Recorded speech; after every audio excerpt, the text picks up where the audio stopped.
Bon, on va commencer par les options. Pourquoi? Pour expliquer un petit peu ce qu'il y a dans le ventre. Dans les options, vous avez d'abord le paramètre. Dans paramètres, vous voyez qu'il a détecté le langage français, donc pas de problème. Moi, je n'ai pas coché les cases là, mais vous pouvez toujours les cocher si vous voulez. C'est-à-dire nettoyer automatiquement l'ordinateur au démarrage.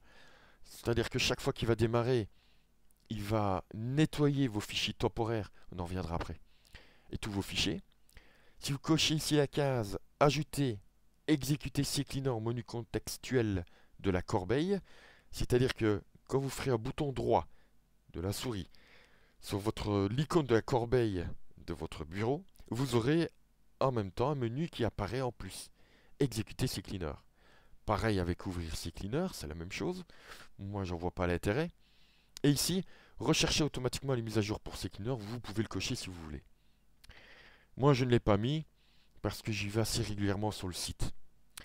Ici, dans effacement, ça c'est très intéressant. Effacement, c'est un outil, vous savez, quand vous effacez vos fichiers temporaires, il y a toujours quand même une trace, c'est-à-dire avec certains logiciels euh, de récupération de fichiers que vous aurez vidés malencontreusement dans votre corbeille, que vous aurez effacé votre corbeille, on est capable de le récupérer.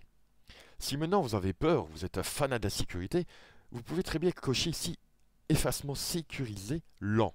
Évidemment, c'est lent parce que vous pouvez choisir le nombre de passages. La méthode NSA ou Gutmann est une des meilleures méthodes qui existent pour vraiment détruire le fichier lui-même, réellement, pour qu'on puisse plus jamais le retrouver. Évidemment, ça c'est pour les fanats qui ont très peur de se faire choper pour X raisons. Vous pouvez l'utiliser. Dans notre cas, je ne l'utilise pas puisque l'effacement classique normal me suffit largement. Lecteur sur lequel nettoyer l'espace libre. Là, on vous propose quels sont les lecteurs. C'est-à-dire, moi je n'ai qu'un disque dur, le disque dur C. Le D, E et F, ce sont des lecteurs de DVD et de graveurs. Si vous avez plusieurs lecteurs de disque dur, au lieu de cliquer chaque fois sur ces cleaners et choisir ces lecteurs, vous pouvez choisir ici les lecteurs C, D, E. Par exemple, si votre C, votre lecteur D et votre lecteur E ici sont des lecteurs de disque dur. Alors vous voyez ici, j'ai laissé la case nettoyer l'espace libre de la MFT. Donc ça, il faut bien laisser tel quel. Dans Cookies maintenant, vous marquerez ici qu'il a trouvé pas mal de cookies. Ça, en fait, ce sont tous les cookies qu'il a détectés lorsque je navigue avec mes différents navigateurs. C'est-à-dire que vous ayez par exemple Opera, Google Chrome, Firefox et Internet Explorer sur la machine, et que vous utilisez les 4, voire un ou 3 ou rien du tout, dans tous les cas, vous avez des cookies qui apparaissent. CCleaner est très malin. Il est capable d'aller vérifier tous les cookies que vous avez dans votre système, donc sur votre PC, sous Windows, de les détecter. Vous pouvez choisir ceux que vous ne voulez pas, tout en sélectionnant évidemment, comme je fais là-dessus, en cliquant dessus. Ici, voilà. Voilà. Ou alors, je clique une fois bouton gauche, je vais sur le dernier ici, par exemple. Avant de cliquer, je vais appuyer sur la touche Shift, c'est-à-dire la touche majuscule gauche ou droite, peu importe. Puis je clique ici par exemple sur ask.com, là vous voyez c'est encore un cookies, avec le bouton gauche, et là pouf, il me sélectionne toute la plage que j'ai sélectionnée. Si je fais la petite flèche ici, il va me les mettre là. Ça c'est pour à garder. Là, c'est à effacer. Donc pour X raisons, si vous voulez absolument garder vos cookies, bon, j'en vois pas encore l'intérêt. Les cookies, c'est toujours source de problèmes plus tard. Donc ça, c'était juste pour vous montrer qu'il détectait tous les cookies, même si vous utilisez Firefox et Internet Explorer. Il va les détecter et pour Firefox et pour Internet Explorer. Dans Inclure.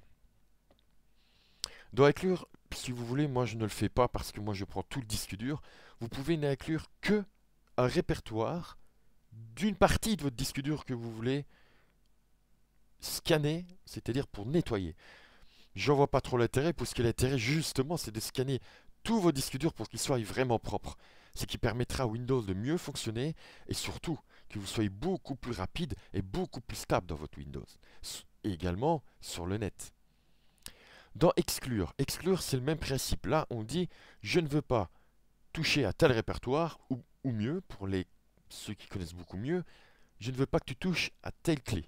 Encore une fois, on n'a pas trop besoin de ça, étant donné que CCleaner est un système semi-intelligent qui permet de détecter les clés qui ne seront pas utilisées, qui ne sont pas bonnes, ou qui sont fausses, tout bêtement, et qui ne permettront, en les effaçant, de ne pas toucher à votre Windows, et surtout même pas au programme qui l'utilise.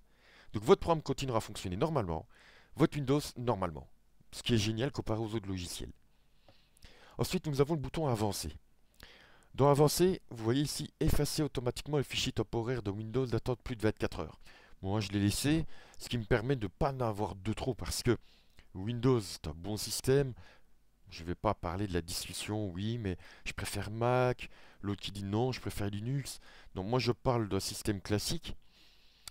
En le mettant en effacement uniquement les fichiers temporaires de Windows datant de plus de 24 heures, ça me permet, si vous voulez, de bien vérifier que si je télécharge, si j'ai des fichiers en plein téléchargement Firefox ou Internet Explorer, il n'y touchera pas. Sinon, il va le considérer. Donc, si je suis en train de le télécharger maintenant, là par exemple je n'ai rien en téléchargement, mais je pourrais avoir des gros fichiers que je télécharge d'un site quelconque. Si je ne mets pas effacer uniquement les fichiers temporaires de Windows datant de plus de 24 heures, il va m'effacer les fichiers temporaires, et les fichiers temporaires c'est également ceux que je suis en train de télécharger, puisque lorsque vous téléchargez un fichier qui n'est pas terminé, il le met automatiquement dans des fichiers temporaires. Donc la grosse gaffe, si je clique dessus, si je l'enlève et que j'ai un programme en train de télécharger, eh ben, il va arrêter le téléchargement, il va l'effacer. Pour ça, attention, il faut bien le garder. Ensuite, cacher les messages d'avertissement, non. Fermer le programme après le nettoyage, vous pouvez le mettre si vous voulez, moi je ne le mets pas. Demandez s'il faut créer une sauvegarde de changement, fait au registre. Par sécurité, je le laisse. Réduire vers l'horloge, en bas, je ne l'ai pas laissé. Sauvegarder tous les paramètres dans un fichier INI, je ne l'ai pas mis. Donc voilà en termes généraux ce que vous pouvez mettre dans les options. Maintenant, on va parler du programme lui-même. Le programme lui-même commence toujours par nettoyeur.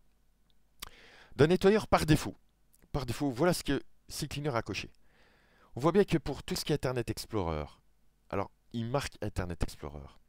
Mais si je vais dans l'application, vous voyez dans le deuxième icône ici, j'ai Firefox, j'ai les autres applications qui contiennent quoi?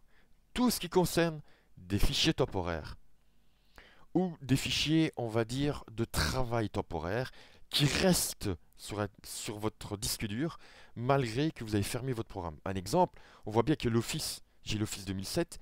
Alors vous allez me dire, mais c'est marqué dedans, si j'avais l'Office 2003, je ne l'aurais pas. Non, non, non, non, vous inquiétez pas. Je dis bien, CCleaner est un système intelligent. Chaque fois que vous allez installer un exemple, vous n'avez pas Office. Si j'aurais lancé CCleaner, j'aurais regardé dans l'application, je ne l'aurais pas. Je ferme CCleaner.